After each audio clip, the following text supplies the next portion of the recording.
away from that, 23 of the more than 100 NRM aspirants who were vying for the EALA seats sued the NRM leadership at the High Court Civil Division over what they called ring-fencing positions. Now, the petitioners contend that by ring-fencing the EALA positions, they were denied an opportunity to democratically contest for election which violates their constitutional rights. While appearing before Justice Musa Ssekaana, the applicants, through their lawyer, have withdrawn 2 of the petitions, citing timely judgment. The East African Legislative Assembly NRM aspirants have, through their councils, withdrawn 2 applications they had filed to court while upholding another on grounds of expeditious and timely hearing. As you all know, the NRM elections for flag bearers of EALA is imminent. So we thought, in order to save time, it's better we withdraw. My class instructed me to withdraw the 2 applications, the interim order application and the temporary injunction application, to withdraw them in order to give chance to the main application of judicial review to be heard expeditiously and in a timely manner.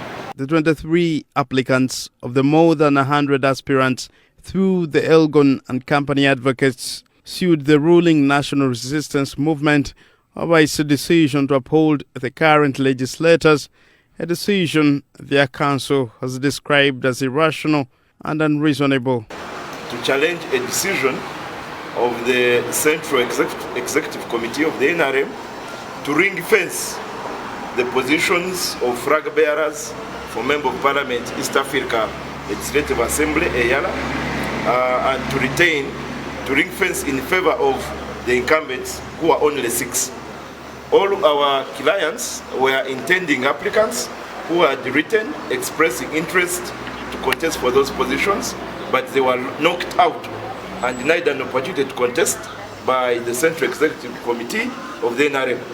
That's the reason why my clients came to court to challenge that decision of the NRM as being irrational, unreasonable, and legally naked. The aspirants had filed 3 applications, and among them in which they prayed for an interim injunction on the electoral process, judicial review, and temporary injunction, as Counsel Robert explains. The application which is the top is one for judicial review, because we want court to review that decision of the Central Executive Committee, the SEC, and quash it or set it aside. The second application we filed is for temporary injunction, seeking court to maintain the status quo of this election procedure until the main application is heard and disposed of.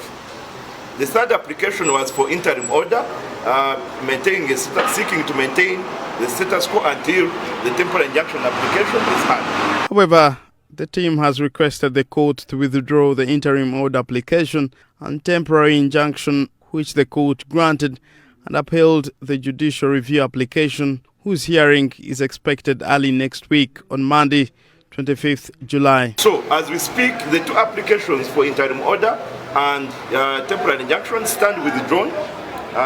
We have just given court a notice of withdrawal, and now court has fixed a date for hearing of the main application, which is Monday, the 25th of July this year. In a separate application, the applicants ask the court to summon the NRM Secretary General and the chairperson of the NRM Electoral Commission, Professor Tango Doi. However, the presiding Justice, Honorable Justice Musa Ssekaana, has dismissed the request. Those 3 to appear in court for cross-examination.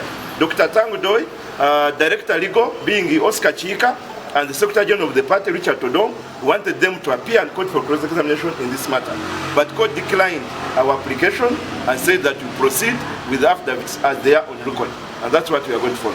These events arose after the NRM Central Executive Committee of the ruling National Resistance Movement Party chose to maintain the incumbent MPs in the East African Legislative Assembly in its July 8, 2022 decision. Robert Ndiamhachi for BTM News Today.